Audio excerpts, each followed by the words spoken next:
This movie isn't terrible, but it's not good. As a comedy, it fails. I laughed only a few times, almost exclusively at the cat. Most of the jokes were crickets in my audience, and a bunch made me roll my eyes. As a sci-fi movie, it fails. It gives us the most basic child version of several sci-fi concepts stolen from other movies like Interstellar. And if you think for more than a few seconds, so much of it doesn't make sense. There was a cool fight scene and a couple of good action moments, but for the most part I found myself not caring about the action. The movie does this thing, where it keeps throwing a wrench in the plan, creating obstacles that the characters must overcome. This is normally a good strategy and makes any later success feel earned and satisfying. But every obstacle is a result of dumb characters, silly mistakes, or simply being clumsy. This makes it hard to stay invested. When the strategy is executed better, there is a much better reason for the obstacles, such as a really smart antagonist. Late in the movie, it goes in a direction that I wasn't a fan of, and we get a few ridiculously cheesy moments, one that made me cringe so hard it hurt. The great animation doesn't make this worth watching. P.S. The mid and post-credit scenes are absolutely not worth the wait. One viewing, early screening units June 15, 2022.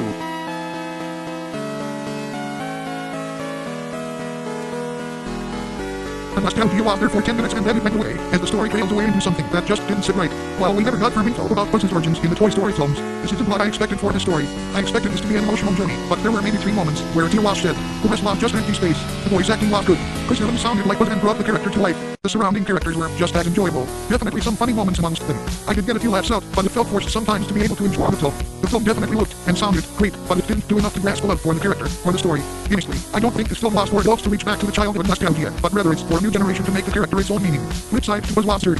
Third was perhaps the biggest disappointment with how they portrayed him. Who he was in Toy Story is not the same as who he is here, and again, it didn't sit right. I think the biggest thing is to forget the trailer. Go in with an open mind and make of it what you will. The kids in the theater seemed to have loved. Overall, not the outstanding film I was expecting even with all the great visual length sound. The story lacked expectations for a nostalgic character, but wasn't necessarily terrible. So again, go in with an open mind. Thank you for reading my review. Until next time, enjoy the show.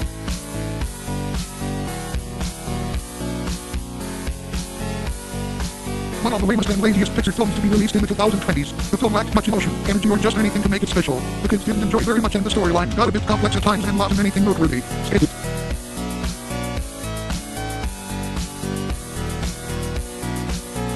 Nothing new or interesting that hasn't been done many times before. The film was oftentimes boring and uninteresting. Kids thought lost a boring and complex story and sometimes scary. Don't recommend it.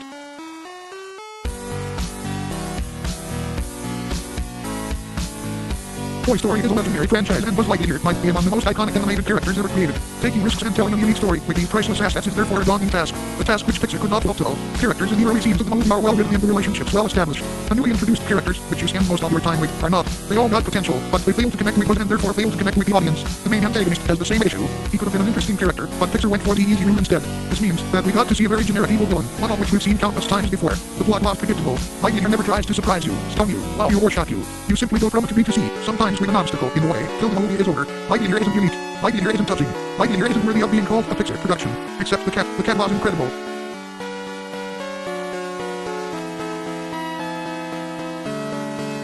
Awful. Put funds down. Don't waste your time and money on it. Stick to the real Buzz Lightyear. It's really kind of sad to have this added to the Toy Story series. It actually had a lot of potential but ended up a big fail. Disney is really going downhill.